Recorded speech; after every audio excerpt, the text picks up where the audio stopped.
Hello, bachcho. Let's read this question. So the given direction is each of this question contains two statement, adjacents and regions. Okay. Each of this question also has four alternative choices, only one of which is the correct answer. You have to select one of the codes A, B, C, and D given below. Okay. A is our adjacent is correct and reason is correct, and reason is the correct explanation for the adjacent.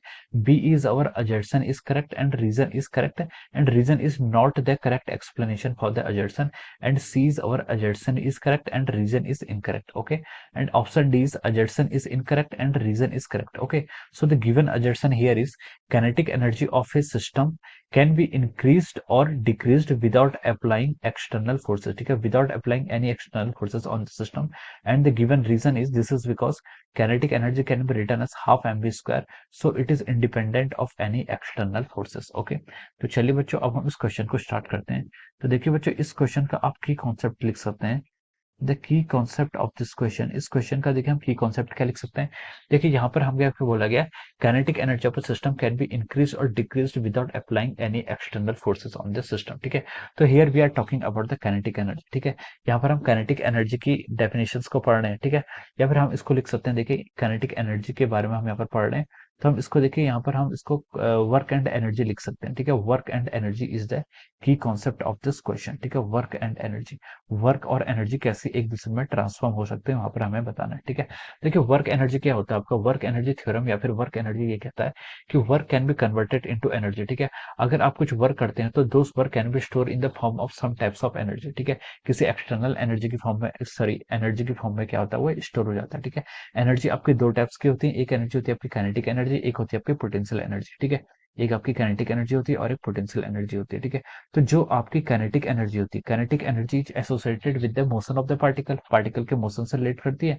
और आपकी जो दूसरी energy होती है कौन सी, potential energy, उसको हम you से डिनोट करते हैं। और ये kinetic energy plus potential energy दोनों का समेशन क्या होता है, आपके टोटल एनर्जी के आपके इक्वल होता है। Okay, so this is about our work energy. Okay, अब देखिए अब हम इस क्वेश्चन को स्टार्ट करते हैं। क्वेश्चन में देखिए इसमें फर्स्ट में हमें एडजर्सन से स्टार्ट करते हैं।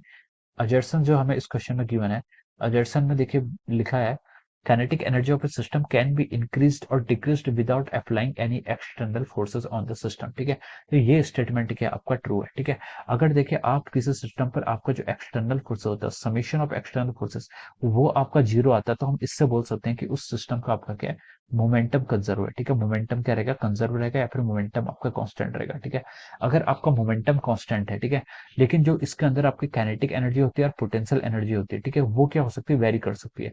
kinetic energy and potential energy can vary even there is no external force। अगर आपका एक्सटर्नल फोर्स नहीं है उसके बावजूद भी आपकी काइनेटिक एनर्जी और पोटेंशियल एनर्जी क्या कर सकती है, वेरी कर सकती है, बट आपका मोमेंटम कांस्टेंट रहना चाहिए। ठीक है, तो क्वेश्चन में हमसे ये बोला था कि kinetic energy can be increase और decrease without applying any external forces on the system, so we can see that yes assertion is the right, assertion की आपका राइट है। ठीक है, अब सेकंड में उसने बोला है कि इसका रीजन जो दिया हुआ है, this is because kinetic energy is equal to half mv square, so it is independent of any external forces। ठीक है, रीजन आपका क्या, आपका रॉन्ग है। ठीक है, पहली लाइन देखिए उसने क्या बोला, this is because kinetic energy equal to half m square, ये बिल्कुल ट्रू है।